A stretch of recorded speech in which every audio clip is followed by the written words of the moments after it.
وحشت جمهورك، وناس كتير قوي بتسأل هي فين حورية في الغالي وليه بتعرض عن الفن مرة واحدة؟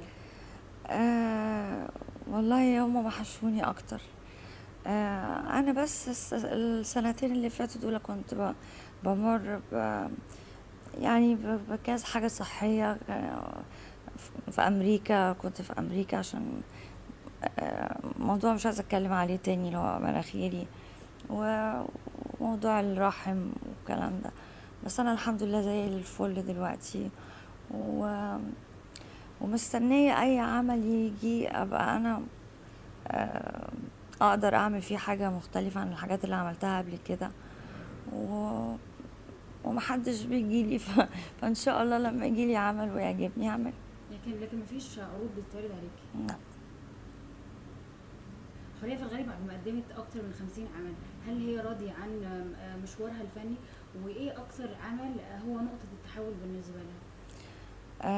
اولا لا، كلهم بحبهم. كل الاعمال اللي عملتها بحبها. لكن طبعا طلق ساحرة الجنوب وطلق صناعي وديكور، آم، مش عارفة، وسيدنا السيد، يعني كل عمل عملته سبت فيه بصمة وراضية عنها. توقع عنها. وهل انت بتتمني ان يحصل جزء تالت ولا لا؟ هو الجزء التالت مكتوب اوريدي، و... و... وما كانتش الحكومة هي الحكومة اللي في السعودية، كانت الحكومة اللي قبليها، وقالوا ان المفتي بتاع السعودية هو اللي وقف تصويره. بس انا معرفش لغاية دلوقتي، الحكومة اتغيرت، معرفش بقى هل ام بي سي هتحاول تعمل الجزء الثالث، ولا هتبيعه لحد يعمله، ولا مش هيتعمل خالص، معرفش.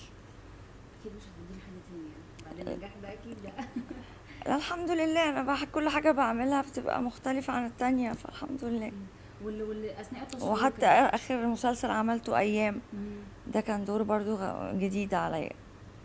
ناس كتير قوي قالت، بما انك اتكلمتي عن ايام، ناس كتير قالت ان اساسا العمل كان بطولتك في الاول، كان في عده مشاكل كده، العمل كان بطولتك وكان في بعض المشاكل اثناء التصوير، هل دي حقيقه ولا؟